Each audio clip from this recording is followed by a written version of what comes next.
Muito bom dia a todos. Nós vamos dar início à 8ª reunião da Comissão Permanente de Constituição, Legislação e Redação.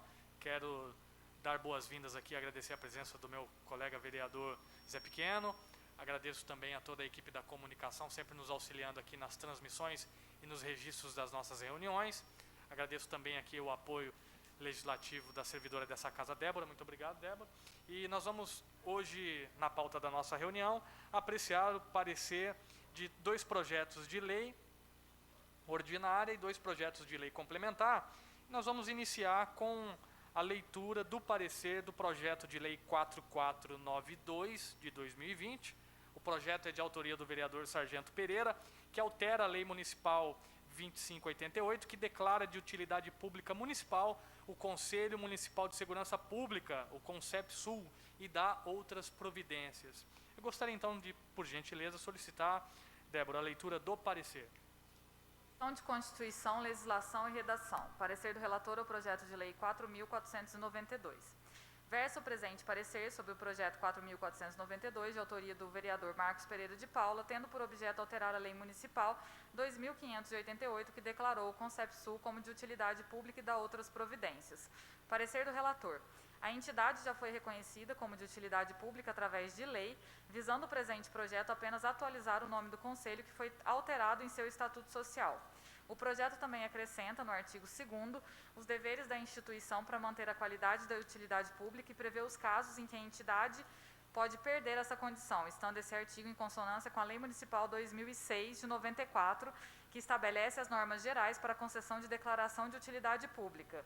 No artigo 3º do projeto de lei, consta que ficam revogadas as disposições da Lei 2.588, data vênia, existe uma contradição em prever a revogação da Lei 2.588, pois esta é a norma a ser modificada através do presente projeto, e se ela fosse revogada, a presente propositura não teria razão de ser, devendo ser corrigido o artigo 3º, apenas para prever que esta lei entrará em vigor na data de sua publicação, conforme a sugestão abaixo. Revogadas as disposições em contrário, esta lei entra em vigor na data de sua publicação. Diante do exposto, parece que o projeto de lei não contém nenhum vício de inconstitucionalidade ou ilegalidade, uma vez que a entidade já é beneficiária do reconhecimento da utilidade pública, visando a propositura apenas atualizar o nome da associação, razões pelas quais opinamos pelo prosseguimento das demais fases do processo legislativo, observadas as disposições regimentais. Itajubá, 18 de dezembro de 2020, José Roberto Floriano, relator da Comissão de Constituição. Obrigado pela leitura do parecer. Débora, o parecer, então, ao projeto 4492 de 2020 está em discussão? Favorável. Muito bem, então, em votação, aqueles que forem favoráveis, os que forem favoráveis ao parecer do relator, salientando a proposta da correção do artigo 3º, permaneça como se encontra? Ok, o parecer então está aprovado pelos votos dos vereadores Renato Moraes e vereador Zé Pequeno. Muito bem, dando continuidade, nós vamos agora apreciar o parecer do projeto de lei 4493 de 2020. Esse projeto é de autoria do vereador Joel Carlos de Almeida e ele institui e inclui no calendário de eventos e festas do município a festa de Guadalupe e dá outras providências. Débora, por gentileza, leitura do parecer. Comissão de Constituição, Legislação e Redação, parecer do relator ao projeto de lei 4.493.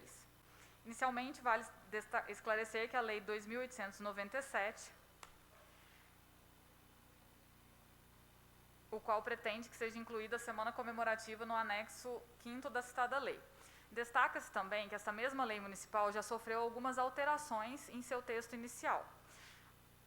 No contexto, os municípios, entes federados autônomos, são dotados de capacidade legislativa para disciplinar os assuntos de interesse local de forma privativa ou suplementar, conforme ditam os incisos 1º e 2º do artigo 30 da mesma Constituição.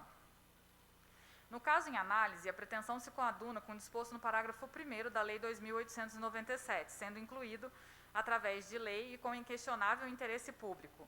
Vale observar, assim como já realizado em projetos anteriores e com objeto semelhante, que o artigo 3º da proposta diz que o Poder Executivo poderá estabelecer parceria com a iniciativa privada, objetivando viabilizar a festa de Guadalupe, observados parâmetros legais, sendo que as parcerias de que trata o caput desse artigo serão formalizados por termo, onde constarão as obrigações de cada uma das partes em consonância com os princípios básicos da legalidade, impessoalidade, moralidade, igualdade, publicidade e probidade administrativa.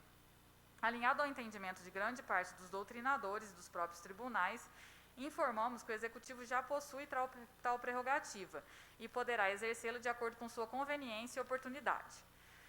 Mesmo que de cunho eminentemente autorizativo ou facultativo, há que se ressaltar a sua desnecessidade, pois a referida atribuição já lhe compete porque é inerente às funções executivas, as quais devem ser desempenhadas por órgãos que lhes são próprios e cujas atribuições e autorizações, bem como o juízo de valor da respectiva oportunidade e conveniência, cabem exclusivamente ao chefe do Executivo. No caso, não verificamos a necessidade do dispositivo. Por fim, vale destacar que, apesar do atual anexo 7º da Lei 2.897, prever, no mês de julho, a festa de Nossa Senhora da Guadalupe, em detida pesquisa, as normativas já comprovadas por essa Casa, constatamos que não existe qualquer inclusão via lei municipal da festa de Guadalupe ao calendário em questão. Acreditamos ter ocorrido um equívoco em relação à atual previsão e o presente projeto excluirá qualquer dúvida. Com efeito, após detida análise às demais legislações e na própria lei orgânica, não encontramos qualquer impedimento legal para a pretensão legislativa apresentada, não sendo ainda, em nosso entender, matéria de iniciativa privativa ou exclusiva do Executivo ou mesa diretora.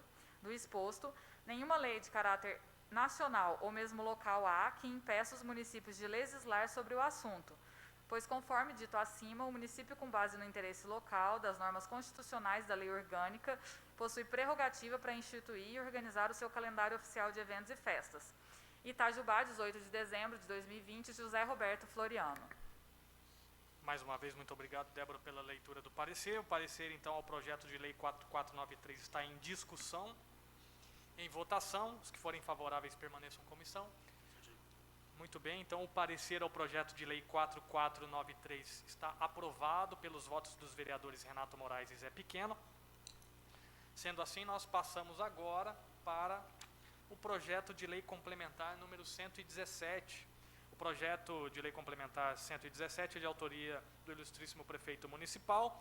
Ele altera a lei complementar número 16 de 2003, que é o Código Tributário Municipal, em adequação à lei complementar número 175 de 2020, e dispõe sobre as penalidades aplicáveis pelo descumprimento de obrigações acessórias estabelecidas pela lei complementar federal e dá outras providências. Eu quero solicitar, por gentileza, Débora, a leitura resumida do parecer do relator, lembrando que o parecer na íntegra está disponível no site da Câmara Municipal de Itajubá. Então, parecer ao projeto de número 117.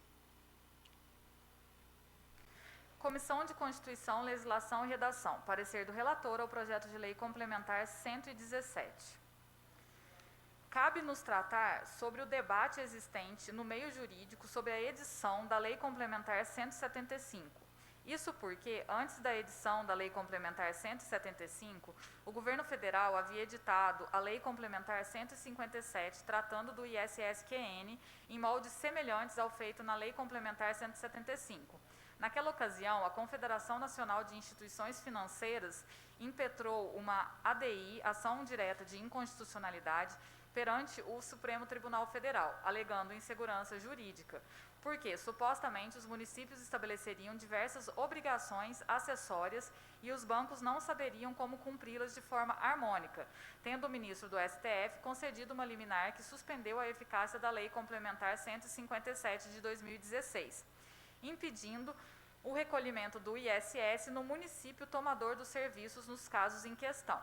Entretanto, após a liminar concedida pelo STF, o Congresso Nacional aprovou em setembro de 2020 a Lei Complementar 175, que define normas e cria um comitê gestor responsável por definir o layout da cobrança do ISS e estabeleceu outras regras para unificar as obrigações acessórias para a cobrança do ISS-QN pelos municípios, ou seja, A Lei Complementar 175 passou a prever os procedimentos unificados que os municípios podem tomar, afastando dessa forma as lacunas da Lei Complementar 157 de 2016, que levaram à concessão da liminar pelo ministro do STF.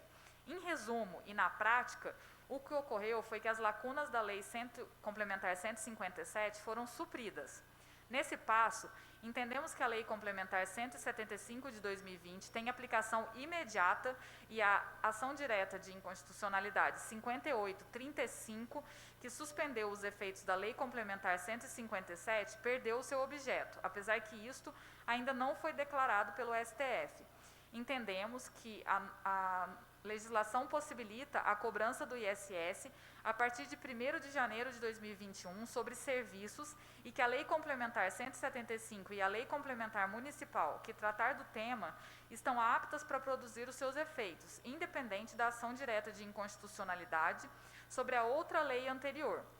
Alguns advogados alegam em artigos jurídicos disponíveis na internet que, como existe a liminar suspendendo os efeitos da Lei Complementar 157 e que a Lei Complementar 175 contém objetos semelhantes da norma anterior, essa já estaria com sua aplicação comprometida. Porém, data vênia, não concordamos com a análise nesse sentido, primeiro porque a Lei Complementar 175 sanou as lacunas que levaram à concessão da liminar, tornando inexistentes os fundamentos da suspensão daquela lei em nossa visão, bem como porque a Lei Complementar 175 é uma lei nova, com eficácia e aplicação imediata e limitada, desde sua vigência, inexistindo na Constituição Federal limitação para a eficácia e aplicação da norma, porque existe uma ADI sobre outra lei anterior, sendo que o objeto da nova lei inovou e disciplinou nos pontos controvertidos da Lei Complementar 157, o que implicaria, salvo melhor juízo, na perda do objeto da ADI mencionada.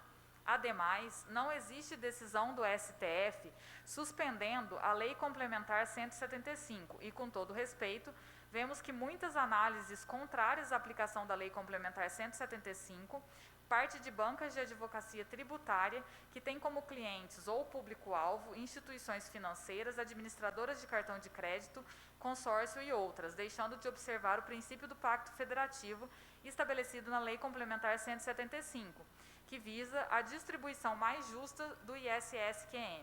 Voto do relator. Diante de todo o exposto, parece-nos que o projeto de lei complementar em questão não contém nenhum vício de ilegalidade ou inconstitucionalidade, razões pelas quais opinamos pelo prosseguimento das demais fases do processo legislativo, observadas as disposições regimentais. Itajubá, 18 de dezembro de 2020, José Roberto Floriano, relator da Comissão de Constituição. Obrigado, Débora, pela leitura do parecer. O parecer do projeto de lei complementar número 117 está em discussão. Em votação, os que forem favoráveis permaneçam como estão. O parecer ao projeto de lei complementar número 117 está aprovado pelos votos dos vereadores Renato Moraes e vereador Zé Pequeno. Muito bem, agora por fim, nós vamos apreciar o parecer ao projeto de lei complementar número 118. Esse projeto também é de autoria do ilustríssimo prefeito municipal e ele institui a comunicação por meio do domicílio tributário eletrônico, que é o DTE, no âmbito municipal, e altera a Lei Complementar número 116, de 2003, e dá outras providências. Débora, mais uma vez eu gostaria de solicitar a leitura resumida do parecer, lembrando que o parecer está disponível na íntegra no site da Câmara Municipal. Comissão de Constituição, Legislação e Redação. Parecer do relator ao projeto de lei complementar 118.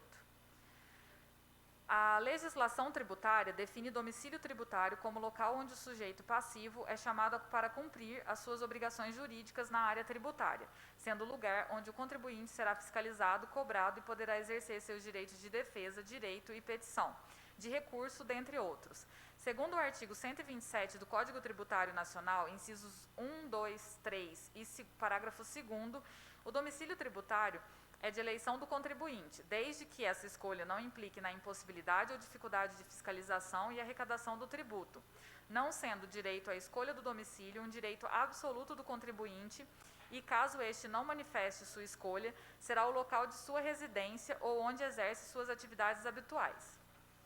Diante do avanço da informática em todas as áreas da sociedade, a Lei Federal 11.196 alterou o Decreto 70.235, que rege o processo administrativo tributário federal, passando o seu artigo 23, inciso 3, a prever que a intimação do sujeito passivo da obrigação tributária poderá ser feita por meio eletrônico, tendo a Receita Federal criado um domicílio tributário eletrônico, vindo a implantar a plataforma da Receita Federal, denominado ECAC. No mesmo sentido, o Estado de Minas Gerais criou o CIARI, que é uma plataforma para as práticas de atos de natureza processual tributária, estabelecendo o domicílio tributário eletrônico, podendo cada ente da federação criar o seu sistema diante do princípio da autonomia. O projeto de lei complementar em análise cria o domicílio tributário eletrônico, DTE, no município de Itajubá, entendendo-se por DTE o Portal de Serviços e Comunicações Eletrônicas da Secretaria Municipal de Finanças, disponível na rede mundial de computadores, nos moldes do artigo 1º, parágrafo 1º da proposição. A finalidade do portal será realizar os procedimentos no âmbito do processo tributário administrativo, PTA, através de meios eletrônicos que permitirão cientificar o contribuinte ou interessados sobre quaisquer atos administrativos, procedimentos e ações fiscais, encaminhar intimações, autos de infração, expedir avisos, etc. O artigo 5º da proposição prevê quais pessoas deverão fazer o credenciamento obrigatório, no caso: as pessoas jurídicas, condomínios de edifícios residenciais e comerciais, delegatários de serviços públicos notariais e de registro, advogados constituídos como procuradores nos processos na forma eletrônica, empresário individual a que se refere o artigo 966 do Código Civil, ou seja, quem exerce profissionalmente atividade econômica organizada para a produção ou circulação de bens e serviços, excluindo aquele que exerce profissão intelectual de natureza científica, literária ou artística, ainda que com o concurso de auxiliares ou colaboradores, salvo se o exercício da profissão constituir elementos de empresa. O projeto de lei contém as normas para o cadastro do contribuinte e de seu procurador, se for o caso, no portal eletrônico, estabelece as regras de utilização, permite os casos de credenciamento de ofício pelo município, as formas de comunicação, a validade dos documentos digitais, os prazos aplicáveis, o cancelamento de inscrições e demais aspectos de funcionamento do portal, podendo a matéria ser regulamentada por decreto do Poder Executivo futuramente, desde que observe os princípios jurídicos nesse sentido.